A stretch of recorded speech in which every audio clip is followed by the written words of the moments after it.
Police, ambulance, fire service সহ জরুরি সেবায় নিয়োজিতদের জন্য জ্বালানি তেল বিক্রয়ে রেশনিং পদ্ধতি থাকছে না বলে জানিয়েছেন প্রধানমন্ত্রী তারেক রহমান। ত্রয়োদশ জাতীয় সংসদের প্রথম অধিবেশনের প্রশ্নোত্তরে একথা বলেন তিনি।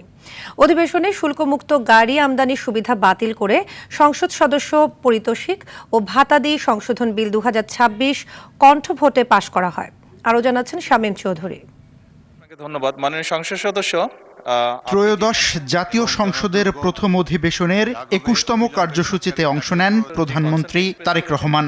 এই বিষয়টি এরই মধ্যে আমরা অ্যাড্রেস করেছি। অধিবেশনে জ্বালানি তেলের বিষয়ে এক প্রশ্নের জবাবে প্রধানমন্ত্রী বলেন, জরুরি সেবায় নিয়োজিতদের জন্য জ্বালানি তেল বিক্রয়ে থাকছে না রেশনিং পদ্ধতি বা সীমাবদ্ধতা। এমার্জেন্সি বাহিনী যারা আছে, পুলিশ হোক, অ্যাম্বুলেন্স হোক, ফায়ার ব্রিগেড, এই জাতীয় যারা আছে, তাদের উপর থেকে এই যে এমবার্গোটা ছিল এটা সরিয়ে নেওয়া হয়েছে। 2 দিন আগে এটি ক্লিয়ার করে দেওয়া হয়েছে। কাজে আশা করি ইনশাল্লাহ এই সমস্যা আর হওয়ার কথা না। জ্বালানি সংকট নিরসনে করণীয় ঠিক করতে চিফ হুইপ নুরুল ইসলাম মুনির আনা সর্বদলীয় কমিটির প্রস্তাব কণ্ঠভোটে পাশ হয়। অধিবেশনে চলমান জ্বালানি সংকট মোকাবেলায় ঐক্যবদ্ধ থাকার কথা বলেন সংসদে সরকারি ও বিরোধী দলের সাংসদরা।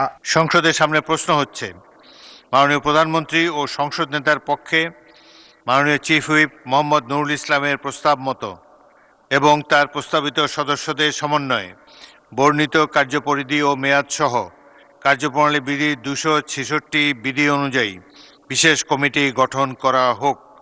যারা এই প্রস্তাবের পক্ষে আছেন তারা হ্যাঁ বলুন, যারা এই প্রস্তাবের বিপক্ষে আছেন তারা না বলুন। আমার মনে হয় হ্যাঁ জয়যুক্ত হয়েছে, হ্যাঁ জয়যুক্ত হয়েছে, হ্যাঁ জয়যুক্ত হয়েছে।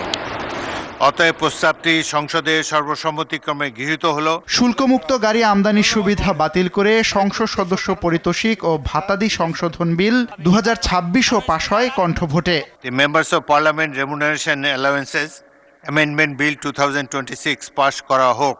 যারা এই প্রস্তাবের পক্ষে আছেন তারা হ্যাঁ বলুন, যারা এই প্রস্তাবের বিপক্ষে আছেন তারা না বলুন।